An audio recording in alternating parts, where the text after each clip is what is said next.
Nessa sequência de vídeos, vamos contar a história da saúde pública no Brasil, justamente para a gente entender em que ponto nós estamos, quais foram nossas conquistas e em que ponto nossas instituições agregaram e agregam para o povo hoje. Porque, na verdade, a história da saúde do Brasil é a história da democracia, é a história de como que desenvolveu o acesso ao cidadão, como que se dá a relação entre Estado e o povo. E a partir daí a gente consegue analisar como que funciona a instituição em seus objetivos, em sua interação com a população, para daí a gente valorizar mesmo o SUS, que é um bem do Brasil. E por Brasil, diga-se, tanto do povo quanto de tudo que envolve. Já reparou que a gente só para pensar em saúde quando a gente adoece? Ultimamente a gente anda tanto na correria, no automático, que não para pensar de onde vêm os serviços e estruturas que a gente acessa. Nossa mania de reclamar do SUS e do Serviço de Saúde Pública impedem a gente de pensar o que existia antes do SUS. Para ficar mais fácil de compreender, a gente dividiu todo esse período pré-SUS em 6 fases. Na primeira fase, nós vamos falar sobre o período colonial e imperial, que foi desde o descobrimento do Brasil em 1500 até a proclamação da República em 1889. O vídeo trata de vários aspectos importantes, como quais eram as doenças endêmicas, quais as atividades econômicas desenvolvidas, quais as políticas de saúde pública da época. Fica com a gente que todo o panorama ele se amarra para a gente entender como que era o pensamento da época em relação à saúde pública.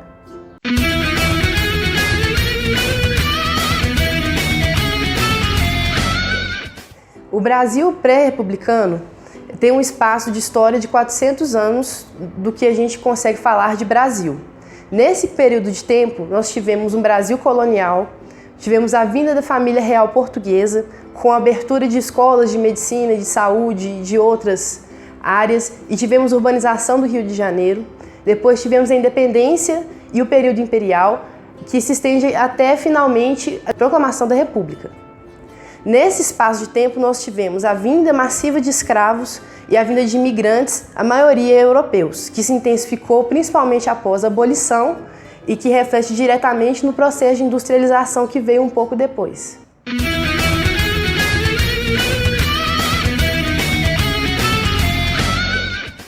Então, gente, para entender um pouco melhor a questão da saúde pública no Brasil, vamos primeiro entender como se formatava a população daquela época. Então, durante o reinado de Dom José I, que foi entre os anos de 1750 e 1777, ele investiu muito em pesquisas estatísticas aqui no Brasil. E dentre essas pesquisas, descobriu-se o número de indivíduos, de habitantes aqui do Brasil. Esse número era mais ou menos em torno de 3.250.000, em que desses, 1 milhão eram de homens brancos, 1.600.000 de negros e 650.000 eram compostos de índios e mestiços. É importante ressaltar que nessa época, o número de escravos alforriados era baixíssimo. E além disso, os índios que viviam nas zonas urbanas eram um pouco maior. Nessa época, a saúde pública não era questão governamental e isso fazia com que a mortalidade fosse muito mais alta.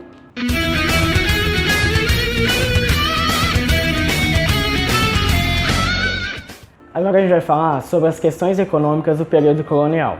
Tem-se que o Brasil era uma colônia de exclusividade de Portugal, sendo essa colônia de exploração, e sendo Portugal a sua metrópole. Nesse período, o desenvolvimento de atividades econômicas aqui no Brasil era de subsistência e também de exportação. O pau-brasil foi o primeiro produto a ser mais explorado e desenvolvido nesse período colonial, chegando à sua escassez devido à sua grande utilidade e seu grande escoamento no mercado interno para o mercado externo. Posteriormente a isso, outras atividades econômicas também foram presentes, como o algodão, o tabaco, a cana-de-açúcar e a mineração. Já a criação de gado foi bastante importante também para o período colonial, porque ela proporcionou uma maior ocupação e desenvolvimento do centro do Brasil, fazendo com que outras atividades fossem desenvolvidas nesse período.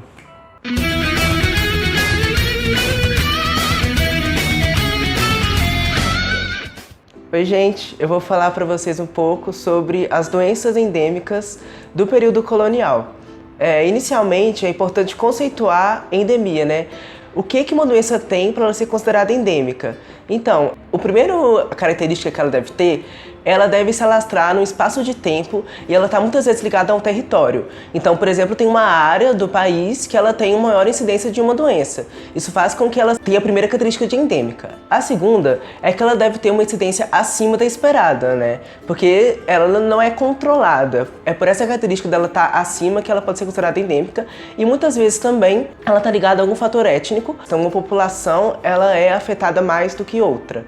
Então, o que a gente tem no período colonial? No início de tudo mesmo, o que a gente teve foi a chegada dos portugueses. Então vamos pensar agora como é que era para a população indígena que estava aqui no território, nesse contato que teve na colonização entre portugueses e indígenas. Esse contato foi muito desfavorável para a população indígena, porque ela não tinha nenhuma defesa imunológica às doenças trazidas da Europa. Então, doenças que a gente tem atualmente como controladas, né, como por exemplo escarlatina, rubéola, sarampo, elas eram muito letais para a população indígena que não tinha essa defesa imunológica. Vamos pensar agora na questão da vinda de negros da África para cá, e aqui eles eram submetidos em regime de escravidão, né? Vamos falar um pouco mesmo dessa vinda desses negros. No livro 1808 do Laurentino Gomes, ele fala que esses negros, né, eles realmente eram trazidos para cá por meio de navios negreiros, e esse confinamento ao qual eles eram submetidos nesse tanto tempo longo de viagem, né, era muito comum que doenças se alastravam por essa população do navio. E aí o que a gente tinha era que elas eram realmente simplesmente jogadas no mar. E aí todo esse despejo desses corpos fez com que a trilha de tubarões nessa região de tráfego intenso de navios fosse alterada. E quando eles chegavam aqui, né, o que acontecia?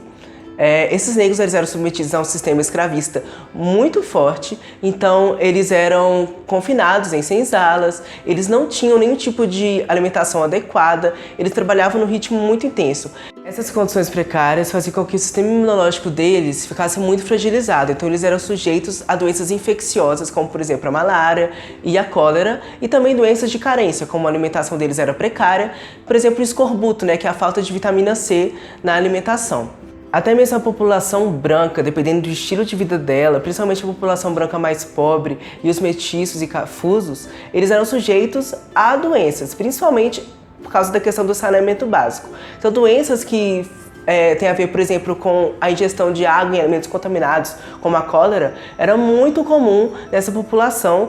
E, por exemplo, a população, às vezes, que trabalhava em minas, era também muito sujeita a doenças pulmonares. Agora, avançando um pouco na história, a vinda da corte portuguesa para cá e a chegada do Império promoveu, de certa forma, uma política de saneamento. Por quê? Nessa época coincide com a abertura dos portos brasileiros para os portos, né, estrangeiros, principalmente da Europa. E aí, o que a gente tem? Um controle maior dos produtos que vinham e entravam no território. Com isso, essa política de saneamento, ela se espalhou um pouco para áreas fora dos portos, né? Então a gente tem, por exemplo, um início de um saneamento básico mais estruturado, que causou uma menor diminuição de doenças infecciosas ligadas ao saneamento, como por exemplo a cólera. Em 1826, o que a gente teve foi a instituição da inspeção de saúde pública nos portos brasileiros. Também em 1846, a gente teve, por exemplo, a questão do Instituto Vacínico no Império, que começava a controlar, então, umas endemias que estavam aqui e eram fortemente controladas por causa de vacinas. Na segunda metade do século XIX, o que a gente teve aqui foi principalmente o crescimento da produção cafeeira, principalmente na região sudeste, e principalmente no estado de São Paulo. Então, vinha uma grande população de massa agora urbana, que chegava nesses locais, no sudeste, e não tinha estrutura para providenciar um saneamento básico estruturado para toda essa população. Então, doenças como, por exemplo, a cólera e doenças infecciosas ligadas ao saneamento básico ficavam muito fortes, né, nessa época e nessa região. O perfil populacional nessa época não era assim tão diferente do colonial. Então, o que a gente teve foi, ao longo em que esse saneamento iria se desenvolvendo, algumas doenças eram controladas, mas, por exemplo, a cólera ainda era muito forte nessa população.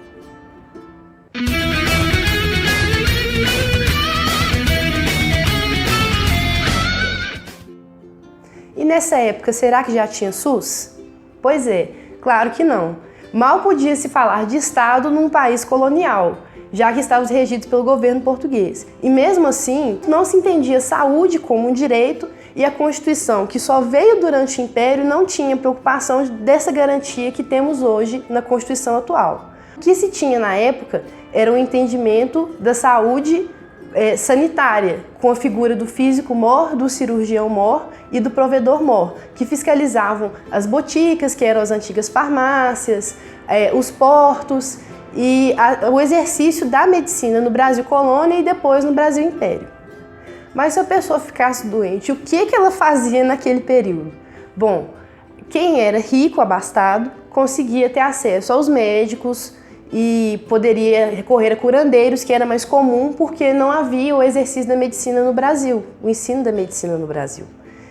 E quem era pobre ou também ia para curandeiros mais acessíveis ou corria para as boticas, que eram farmácias antigas, mas que não tinham os remédios de hoje. Você tinha emplastros, ungüentos, panaceias, que são o que a gente poderia chamar hoje de uma simpatia.